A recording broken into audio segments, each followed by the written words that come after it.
50 நிமிஷத்துக்கு ஒரு குழந்தை வந்து பார்த்தீங்கன்னா இந்த எஜுகேஷன் ரிலேட்டடாக இருக்கிறதுனால வந்து பார்த்தீங்கன்னா அந்த ப்ரெஷரில் வந்து சூசைட் பண்ணுறாங்க அப்படின்ற ஒரு ரிப்போர்ட் வந்து சொல்லுது. ஆனால் eligibility to continue 11th standard இதில் பாஸ் பண்ணால் தான் நீங்கள் கண்டினியூ பண்ண முடியும், இல்லைன்னா வெளியில் வந்துடணும் அப்படின்ற மாதிரி சொல்கிறாங்க. இம்ப்ளிமெண்ட் பண்ணுற போகிறது 100% உறுதி.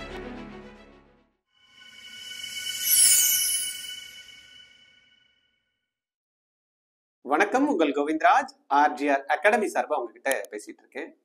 இன்னைக்கு நம்ம இந்த வீடியோல என்ன பார்க்க போறோம்னா, சிபிஎஸ்இ வந்து 10th ஸ்டாண்டர்ட் ஸ்டூடெண்ட்டுக்கு 2026ல இருந்து இப்போ சப்போஸ் இப்போ ஸ்டார்ட் பண்றாங்க இல்லையா, 9th முடிச்சுட்டு 10th போறாங்க குழந்தைங்க. அந்த குழந்தைங்களுக்கு நெக்ஸ்ட் இயர் வந்து போர்டு எக்ஸாம்ஸ் எழுதுறப்ப 2 times எப்படி ஜேஇ மெயின் எக்ஸாம்ஸ் வைக்கிறாங்களோ அதே மாதிரி 2 times வைக்கிறதுக்கான ஆப்பர்ச்சுனிட்டியை கொடுத்துருக்காங்க. பட் இதை வந்து அஃபிஷியலா இன்னும் வந்து எஜுகேஷன் மினிஸ்ட்ரி வந்து கொடுக்கல. இருந்தாலும் சிபிஎஸ்இ வெப்சைட்ல இதனுடைய ஸ்டேக் ஹோல்டர்ஸ் யாரெல்லாம் இருக்காங்களோ, students, parents, schools, academicians, educators, இவங்களுடைய ஒப்பீனியனுக்காக அதை வந்து கொடுத்துருக்காங்க அந்த லிங்க். அதுல நீங்க என்ன பண்ணணும், உங்களுடைய சஜஷன்ஸ் இல்லைன்னா இந்த மாதிரி இருந்தால் ரெக்கமெண்டேஷன்ஸ், என்ன சேஞ்சஸ் வேணும், இது எல்லாத்தையும் நம்ம வந்து சொல்லலாம் அப்படின்றத கொடுத்துருக்காங்க. நம்மளுடைய வீடியோவில் டிஸ்கிரிப்ஷனில் இந்த லிங்க் கொடுக்குறோம். உங்களுக்கு அந்த மாதிரி ஏதாவது சஜஷன் இருந்ததுன்னா நீங்கள் சொல்லுங்கள், ரைட்டா? ஓகே, நம்ம என்ன சொல்லியிருக்காங்க, என்ன விஷயம், என்ன சேஞ்சஸ் இருக்குது, இதனுடைய டிஸ்அட்வான்டேஜ் என்ன, அட்வான்டேஜஸ் என்னன்றதை நம்ம ஓரளவுக்கு பார்க்கலாம். உங்களுடைய ஐடியா என்ன, உங்களுடைய சஜஷன் என்றதை நீங்க போர்டுக்கு வந்து நீங்க வந்து கன்வே பண்ணலாம், ரைட்டா? இதுல ரொம்ப முக்கியமானது என்ன அப்படின்னா, 2026 அகாடமிக் இயர்ல இதை லான்ச் பண்ண போறாங்க அப்படின்றது சொல்லியிருக்காங்க.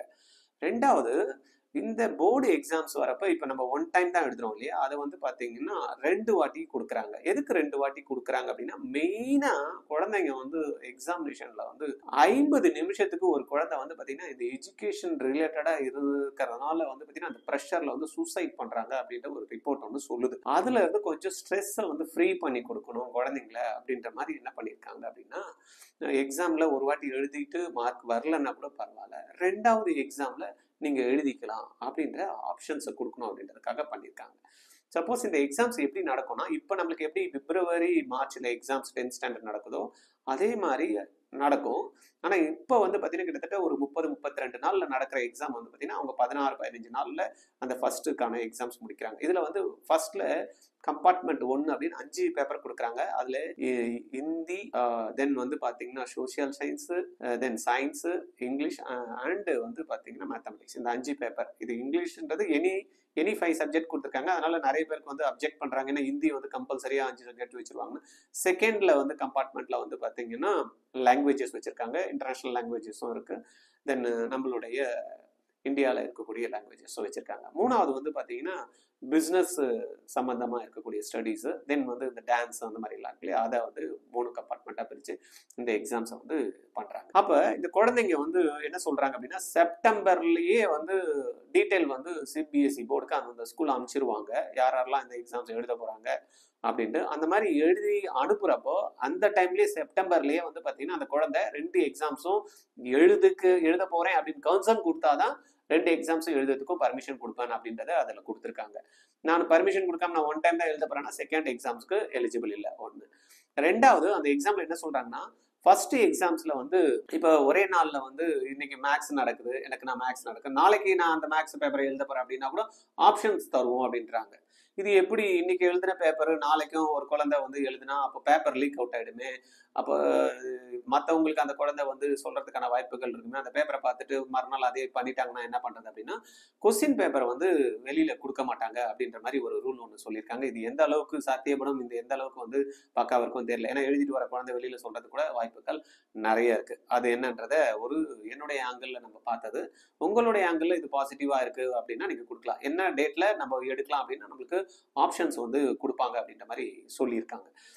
ஆனா ஃபர்ஸ்ட் லெவல் எக்ஸாம்ஸ் வந்து பாத்தீங்கன்னா 2 வாட்டி நடக்குதுன்னு சொன்னோம் இல்லையா. First session 1, session 2. ரெண்டாவது ஃபர்ஸ்ட் இது வந்து பிப்ரவரி அண்ட் மார்ச்சுக்குள்ள இருக்கக்கூடிய பீரியட்ல நடந்துரும். ரெண்டாவது எக்ஸாம்ஸ் வந்து மேல வந்து கண்டக்ட் பண்றாங்க. 16ல இருந்து 30ஆம் தேதிக்குள்ள வந்து இருக்கிற மாதிரி அந்த எக்ஸாம்ஸ் வந்து கண்டக்ட் பண்றாங்க. 16 to 18 அந்த ரேஞ்சில் வர மாதிரி. தென் ரிசல்ட் வந்து ரெண்டுத்துக்கும் சேர்த்த மாதிரி ரிசல்ட் எப்போ கொடுப்பாங்க அப்படின்னா, ஜூன் எண்டு, ஜூலை 1. ஃபர்ஸ்ட் பேப்பருக்கான ரிசல்ட் வந்து ஏப்ரலில் கொடுத்துருவாங்க. அப்போ எனக்கு பேப்பரில் நான் ஃபர்ஸ்ட் எழுதுறேன், எழுதி பார்த்துட்டு எனக்கு வந்து சப்போஸ் எனக்கு போதிய அளவு நான் நினைச்ச மாதிரி மார்க் வந்துருச்சு, கம்மியாக தான் இருக்கு, எனக்கு ஒரு 70% இல்லை 60% இல்லைன்னா பாஸ் பண்ணிட்டேன் அப்படின்ற மாதிரி தான் இருக்கு, என்னோட எக்ஸ்பெக்டேஷன் அவ்வளோதான் அப்படின்னா நான் செகண்ட் எழுதணும் அப்படின்றது அவசியம் இல்லை. ரெண்டாவது, ஃபர்ஸ்ட்ல நான் 5 பேப்பர் எழுதுனா, நான் ரெண்டாவது 5 பேப்பர் எழுதுனா அதுவும் ஆப்ஷனல் சொல்றாங்க. ரெண்டாவது எழுதுறது ஆப்ஷனல், ஃபர்ஸ்ட் வந்து கம்பல்சரி நீங்க எல்லாம் தான் எழுதணும். ரெண்டாவது எழுதுறப்ப சப்போஸ் எனக்கு எந்த மார்க்கு, சப்போஸ் நான் சயின்ஸ்ல கம்மி ஆயிடுச்சு இல்லை மேக்ஸ்ல கம்மி ஆயிடுச்சு, நான் எது இம்ப்ரூவ் பண்ணணும்னு நினைக்கிறோமோ அதை மட்டும் எழுதினா போறோம் அப்படின்ற மாதிரி கொடுத்துருக்காங்க. ரைட்டா? ஆனா செப்டம்பர்லயே எது எழுத போறோம் அப்படின்றத கொடுத்துடணும் அப்படின்ற மாதிரி கொடுத்துருக்காங்க. அடுத்தது இதுல வந்து பாத்தீங்கன்னா பட் இந்த ஃபர்ஸ்ட் ரிசல்ட் வந்ததுமே நம்மளுக்கு நார்மலா வந்து ஜூன்ல வந்து 11th ஸ்டார்ட் ஆயிடும்ல, அதனால நீங்க ரிசல்ட்டை வச்சு ஃபர்ஸ்ட்லயே ஏப்ரல்லயே உங்களுக்கு நல்ல ரிசல்ட் வந்தா நீங்க குரூப் எடுத்துட்டு போயிடலாம். ரெண்டாவது, ஃபர்ஸ்ட்ல வந்து ஏதாவது ஒன்று பார்த்தீங்கன்னா எனக்கு மார்க் கம்மியா இருக்கு, இல்லை நான் அதுல வந்து பாஸ் பண்ணல, ரெண்டாவது தான் எழுதணும், ஆனா ரிசல்ட் எனக்கு ஜூன்ல தான் வரும் அப்படின்னா கூட 11th சேரத்துக்கான ஆப்பர்ச்சுனிட்டி கொடுக்குறாங்க. ஆனா eligibility to continue 11th standard இதுல பாஸ் பண்ணாதான் நீங்க கண்டினியூ பண்ண முடியும், இல்லைன்னா வெளியில வந்துடணும் அப்படின்ற மாதிரி சொல்றாங்க.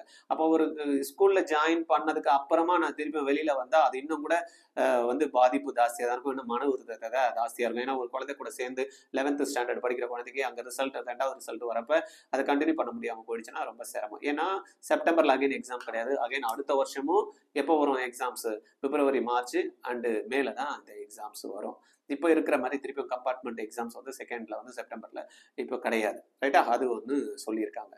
அப்ப இதுக்கு என்ன பண்ணலாம் அப்படின்னா, இந்த ரிசல்ட் வந்ததுக்கு அப்புறமேவே அந்த 11th ஸ்டாண்டர்டை ஸ்டார்ட் பண்றதுக்கான ஆப்பர்ச்சுனிட்டியை கொடுத்தாங்க, இல்ல அதை தள்ளி போட்டாங்க, ஜூலைல ஸ்டார்ட் பண்ற மாதிரி இருந்தாங்கன்னா அந்த குழந்தைக்கு வந்து அந்த தேவையில்லாம அந்த ஒரு ஸ்ட்ரெஸ்ஸும் வந்து நீக்கப்படும். அது என்னுடைய சஜஷனா இருக்கும். நிறைய பேருடைய கமெண்ட்ஸும் இந்த மாதிரி தான் இருக்கு. அதுக்கு அடுத்தது வந்து பாத்தீங்கன்னா, இது மெயினா வந்து ஸ்ட்ரெஸ்ஸையும் அந்த ப்ரெஷரையும் கம்மி பண்ணணும்ன்ற ஐடியால தான் வந்து இது பண்ணியிருக்காங்க. கொஸ்டின் பேப்பர் நான் சொன்ன மாதிரி வந்து பாத்தீங்கன்னா, ஒரே நாள்ல நடக்கிற எக்ஸாம்ஸ், இன்னைக்கும் நான் மேக்ஸ் நடக்கும், நாளைக்கு வேணும்னாலும் இருந்தாலும் நாளை மறுநாள் வேணும் அப்படின்னா நான் அப்ளை பண்ணலாம், எத்தனை செஷனு என்ன மாதிரின்னு. ஆனா யாரு அலாட் பண்ணுவோன்னா அவங்க தான் வந்து அது கொடுக்கலாம், இல்லை கொடுக்காம கூட போகலாம் அப்படின்ற மாதிரி கொடுத்துருக்காங்க. அதை நம்ம பார்த்துக்கலாம். அடுத்தது மெயினா பார்க்கறது வந்து பார்த்தோம் அப்படின்னா, நம்மளுக்கு இதுக்கான அப்ரூவ் ஆயிடுச்சா அப்படின்னா, இதுக்கு டிராஃப்ட் பாலிசி தான் வந்து எஜுகேஷன் மினிஸ்ட்ரி இன்ட்ரடியூஸ் பண்ணி இந்த சிபிஎஸ்இ போர்ட்டல்ல கொடுத்துருக்காங்க. ரைட்டா? இதுக்கான சஜஷன் யாரை வேணாலும் சொல்லலாம் அப்படின்ற மாதிரி கொடுத்துருக்காங்க. ஒரு ஸ்டூடெண்டா இருந்தாலும் சொல்லலாம், பேரண்ட் இருந்தாலும் சொல்லலாம், ஸ்கூல் ரன் பண்றவங்க இருந்தாலும் சொல்லலாம். யாரெல்லாம் இதுல வந்து பாத்தீங்கன்னா ஸ்டேக் ஹோல்டர்ஸ் சொல்றாங்க, அந்த ஸ்டேக் ஹோல்டர்ஸோடைய கருத்துக்களை நம்ம சொல்லலாம். அப்போ என்ன பண்ணலாம், கவர்மெண்ட் இதுல இருக்கிறது எல்லாத்தையும் எடுத்துக்கிட்டு என்னெல்லாம் மாத்தணும்னு நினைக்கிறாங்களோ, எதெல்லாம் இருந்தா நல்லா இருக்கும்னு நினைக்கிறாங்களோ அதில் சேஞ்ச் பண்ணிட்டு இம்ப்ளிமெண்ட் பண்ற போறது 100% உறுதி. ஆனா இதுல எதனா சேஞ்சஸ் பண்றது கண்டிப்பா பண்ணுவாங்க.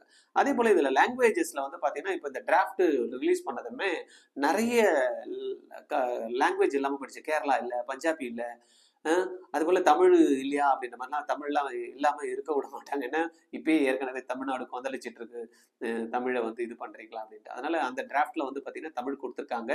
பஞ்சாப்ல வந்து பாத்தீங்கன்னா இதுக்கான கடும் எதிர்ப்பு வந்திருக்கு. பட் அதுக்கப்புறமா வந்து பாத்தீங்கன்னா இதுல கொடுத்துட்டாங்க, செகண்ட் இதுல வந்து கொடுத்ததுல அந்த லிஸ்ட்ல இல்லை. அதுக்கப்புறமா நல்லா எதிர்ப்பு வர்றதுனால அதுக்கு அமெண்டம் போட்டுட்டு அதுல வந்து கொடுத்துட்டாங்க. செகண்ட் லிஸ்ட் ஒன்று கொடுத்துருக்காங்க, என்னெல்லாம் லாங்குவேஜஸ் அதில் இன்க்ளூட், அதனால அதெல்லாம் இன்க்ளூட் பண்ணுவாங்க. அதெல்லாம் வந்து இது இல்லை, எல்லா லாங்குவேஜஸுமே வரும்ன்றத சொல்லியிருக்காங்க. ரைட்டா?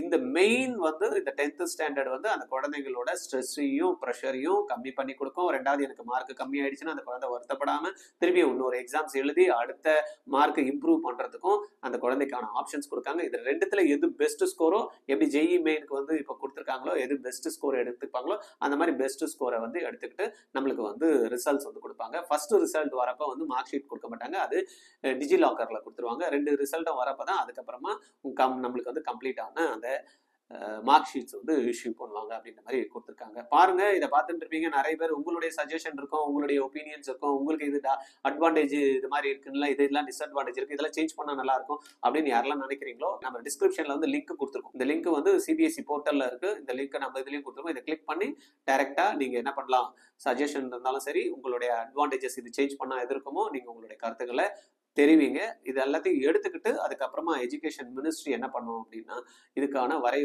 ரெடி பண்ணி அதுக்கப்புறமா இதை லான்ச் பண்றதுக்கு இருக்காங்க. சரியா? ஆர்ஜிஆர் அகாடமி வந்து பார்த்தீங்கன்னா ஸ்டூடெண்ட்டுக்கு நல்ல பேஸை கொடுக்கணும் அப்படின்ற இப்போ பாருங்களேன் கவர்மெண்ட் கூட நம்மளுக்கு சிபிஎஸ்சியில் 10th ஸ்டாண்டர்டை ஏன் 2 வாட்டி எக்ஸாம்ஸ் இந்த ஸ்ட்ரெஸ் இல்லாமல் இருக்கிறதுக்கு குழந்தைங்க அந்த ப்ரெஷர் இல்லாமல் இருக்கிறதுக்கு அப்போ அந்த ப்ரெஷரோ ஸ்ட்ரெஸ்ஸோ எப்போ வருது அப்படின்னா அந்த குழந்தைங்களுக்கு அந்த ஒரு சப்ஜெக்ட் படிக்கிறாங்க அந்த சப்ஜெக்ட் வந்து பார்த்தீங்கன்னா அண்டர்ஸ்டாண்ட் ஆகலை அப்படின்னா அதை பற்றியான புரிந்துணர்வு இல்லைன்னா அந்த குழந்தை வந்து பார்த்தீங்கன்னா அதுலேருந்து அடுத்த லெவலுக்கோ அதை பற்றி திங்க் பண்ணுறதுக்கோ அதை போய் அப்ளை பண்ணுறதுக்கோ நாலேஜே இல்லாமல் இருக்கும். அப்போ என்ன ஆகும் அது ஆட்டோமேட்டிக்காக அதுலேருந்து கொஞ்சம் கொஞ்சம் விலக ஆரம்பிக்கும். அந்த சப்ஜெக்ட்னாலே அது பிடிக்காம போயிடும். அதுலேருந்து ஒரு இன்ட்ரெஸ்ட் டைவர்ஷன் இருக்கும். அந்த சப்ஜெக்ட் எடுத்தாலே வந்து பார்த்தீங்கன்னா ஒரு ஸ்ட்ரெஸ் கிரியேட் ஆகும். ஏதாவது அந்த கொஸ்டினை வச்சு சால்வ் பண்ணுறப்போ வராதப்ப அந்த குழந்தைக்கு வந்து பார்த்தீங்கன்னா ப்ரெஷர் இருக்கும். அப்போ இது எல்லாத்தையும் தவிர்க்கணும் அப்படின்றதுனால என்ன பண்ணியிருக்கோம் அப்படின்னா நம்ம ஹையர் லெவல் போகிறப்ப we are facing lot of challenges. 11th student வந்து பார்த்தீங்கன்னா ஃபிசிக்ஸில் ஒரு ப்ராப்ளம் கொடுத்தா போட முடியல. ஏன்னா அந்த பேஸில் இருக்கக்கூடிய 6ஆம் கிளாஸ்ல இருந்து படிக்கக்கூடிய அந்த மேத்தமெட்டிக்கல் வந்து கரெக்டாக ரெகுலராக 6th என்ன படிக்கணுமோ 6th 7th என்ன படிக்கணுமோ 7th 8th என்ன படிக்கணுமோ 8th 9th என்ன படிக்கணுமோ 9th 10th என்ன படிக்கணுமோ அதெல்லாம் வந்து பார்த்தீங்கன்னா ஒரு ஹியூஜ் கேப் இருக்கனால 11th வந்து போர்ஷன்ஸும் வாஸ்ட். 10th வரைக்கும் ஒரு லிமிட்டடாக படிப்பாங்க. திடீர்னு வாஸ்ட் சிலபஸ் அதில் அப்ளிகேஷன்ஸாக படிக்கணும் அப்படின்னா அந்த குழந்தைனால அப்ளை பண்ண முடியாமல் போயிடுது. அதுக்காக ஆர்ஜிஆர் அகாடமியில் 6th இருந்து 10th ஸ்டாண்டர்ட் படிக்கக்கூடிய மாணவர்களுக்கு மேக்ஸு அண்ட் சயின்ஸ், ஏன்னா இதுதான் வந்து பார்த்தீங்கன்னா இன்னைக்கு டெக்னாலஜி வந்து பார்த்தீங்கன்னா எங்கேயோ போகுது, பிரம்மாண்டமாக போகுது. என்னெல்லாம் இன்னைக்கு வந்து ஒர்க் பண்ணிட்டு இருக்காங்களோ பயங்கரமாக ரீப்ளேஸ் ஆக போகுது. அந்த மாதிரி ரீப்ளேஸ் ஆகுறப்ப அந்த டெக்னாலஜி ரிலேட்டடாக அப்ளிகேஷன் ஸ்கில் யாரெல்லாம் நல்ல பக்காவாக டெவலப் பண்ணி வச்சிருக்காங்களோ மார்க் இல்லை முக்கியம், யாரெல்லாம் அந்த அடிப்படையும் பேசிக்கும் கான்செப்ட்ஸை ரொம்ப தெளிவாக இருக்காங்களோ அவங்கெல்லாம் வந்து பார்த்தீங்கன்னா நல்ல செழிப்பாக இருக்க முடியும். அவங்கெல்லாம் வந்து பார்த்தீங்கன்னா 19-20 வயசுலேயே மில்லியனர் ஆக முடியும் அப்படின்றான். அப்போ என்ன விஷயம் அவனுக்கு தெரிஞ்சிருக்கோ அதை வச்சு அப்ளை பண்ணக்கூடிய ஸ்கில்லை டெவலப் பண்ணி சுற்றி இருக்கக்கூடிய ப்ராப்ளம் சால்வ் பண்ணுற எபிலிட்டி இருந்தால் போகிறோம். அதுக்கு மேக்ஸ் அண்ட் சயின்ஸு இம்பார்ட்டன்ட், அதுவும் பேசிக் இம்பார்ட்டன்ட். அதனால ஃபவுண்டேஷன் ப்ரோக்ராம்ஸ் வந்து 6லேருந்து 10ல் இருக்கக்கூடிய ஃபவுண்டேஷன் ப்ரோக்ராம் ஆர்ஜிஆர் அகாடமியில் கொடுக்குறோம். உங்களுக்கு இந்த கிளாஸஸ் தேவை அப்படின்னா தமிழ்நாட்டில் இல்லை நீங்கள் எங்கே இருந்தாலும் இந்த கிளாஸஸை நீங்கள் எடுத்துக்கலாம். ஏன்னா இது ஆன்லைன் மூலயமா வாரத்துக்கு ஒரு 5 கிளாஸ் ரைட்டா 5 கிளாஸ் வந்து வாரத்துக்கு 5 கிளாஸ் கொடுக்குறோம். 8லேருந்து 10 மாதம் வரைக்கும் இது இருக்கும். அதில் நம்ம என்ன பண்ணுறோம், பேசிக்கை நல்லா தரோவாக சொல்லி கொடுத்து நம்மளை சுற்றி இருக்கக்கூடிய ரிலேட்டடாக இருக்கக்கூடிய பாடமாக இருந்தால் அதை காமிச்சு வீடியோவாக காமிச்சு இதுதான் படிக்கிறோம் அப்படின்றத தெரிய வச்சு அதுக்கப்புறம் சப்ஜெக்ட் கிளாரிட்டி கொடுத்து அந்த குழந்தைக்கு வந்து பார்த்தீங்கன்னா நல்லா அண்டர்ஸ்டாண்ட் பண்ணிட்டு அதுலேருந்து அப்ளை பண்ணக்கூடிய நாலேஜை இன்க்ரீஸ் பண்ணி அந்த மூலயமா நம்ம என்னைக்கெல்லாம் எதெல்லாம் நம்மளை சுற்றி நடக்குது அதில் என்னெல்லாம் ப்ராப்ளம் இருக்குது அதை சால்வ் பண்ணுற எபிலிட்டியை இன்க்ரீஸ் பண்ணி திங்க் பண்ணுற நாலேஜை வந்து கொடுக்கறதுக்கு தான் வந்து பார்த்தீங்கன்னா நம்ம டீம் வந்து ஒர்க் பண்ணிட்டு இருக்கோம். இது ரொம்பவே யூஸ்ஃபுல்லாக இருக்கும். 6ஆம் கிளாஸ் படித்தாலும் சரி, 7ஆம் கிளாஸ் படித்தாலும் சரி, 8 படித்தாலும் சரி, 9 படித்தாலும் சரி, 10ஆம் கிளாஸ் படிக்கக்கூடிய மாணவர்களுக்கு ரொம்பவே யூஸ்ஃபுல்லாக இருக்கும். மேக்ஸ் சயின்ஸை பொறுத்த வரைக்கும் கூகுள் ஃபார்ம் கீழே கொடுத்துருக்கோம். உங்கள் நேம் அதில் கொடுங்க, எங்கள் டீம் உங்களுக்கு கால் பண்ணுவாங்க. எங்கள் ஃபேக்கல்ட்டி கூட பேசணும்னா பேசுங்க. ஏன்னா 11 and 12 பயங்கர சேலஞ்சஸ். இன்னைக்கு ஜேஇ மெயின் எழுதுறதுக்கு நம்ம குழந்தைங்கனால முடியல. நீட் எக்ஸாம் ஃபேஸ் பண்ணணும்னாலும் ரொம்ப சிரமப்படுது. ஏன்னா பேசிக் அது நீங்கள் ஐசிஐசி சிலபஸ்னா படிங்க, சிபிஎஸ்சி சிலபஸ்னா படிங்க, ஸ்டேட் போர்டுனா படிங்க, எந்த சிலபஸ் படித்தாலும் பரவாயில்ல. இந்த பேஸை மட்டும் நீங்கள் ஸ்ட்ராங்காக வச்சுக்கிட்டீங்கன்னு வச்சுங்க எந்த எக்ஸாம் வேணாலும் அப்படி ஊதி தள்ளிடலாம். ரைட்டா பண்ணலாமா? உங்களுக்கு சப்போர்ட் பண்ணுறதுக்கு ஆர்ஜிஆர் அகாடமி ரெடியாக இருக்கும். கிளாஸஸ் ஆல்ரெடி ஸ்டார்ட் பண்ணியாச்சு. கால் பண்ணி பேசணும்னாலும் 9176552121 இந்த நம்பரில் எங்களுக்கு நீங்கள் கால் பண்ணி பேசுங்க. மீதி உங்களுடைய கமெண்ட்ஸும் இதில் கொடுங்க, தெரிஞ்சுக்கிறேன். நீங்கள் எதெல்லாம் வந்து மாற்றணும்னு நினைக்கிறீங்க, இது இருந்தால் நல்லா இருக்கும்னு நினைக்கிறீங்க, எது வந்து இதெல்லாம் என்னத்துக்கு தேவையில்லாமல் 10th ஸ்டாண்டர்டுக்கு அப்படின்னு நினைக்கிறீங்களா அதை வேற கொடுங்க. 10th எதுக்கு சார், 12th கொடுத்தா கூட பரவாயில்ல, அந்த குழந்தைங்க வந்து காம்படிட்டிவ் எக்ஸாம்ஸ்க்கு வந்து ரெடி ஆகிட்டு இருப்பாங்க, அட்லீஸ்ட் அந்த குழந்தைங்களுக்கு வந்தால் கூட நல்லா இருக்கும்னா அது வந்து வந்துடும். 10th முடிச்சோன்னா அடுத்தது 12th வந்து கொடுக்க ஆரம்பிச்சிருவாங்க. அந்த மாதிரி உங்களுக்கு வந்து தோணுச்சுனாலும் கமெண்ட்ல கொடுங்க. மீண்டும் மற்றொரு பதிவில் உங்களை பார்க்குறேன். தேங்க்யூ.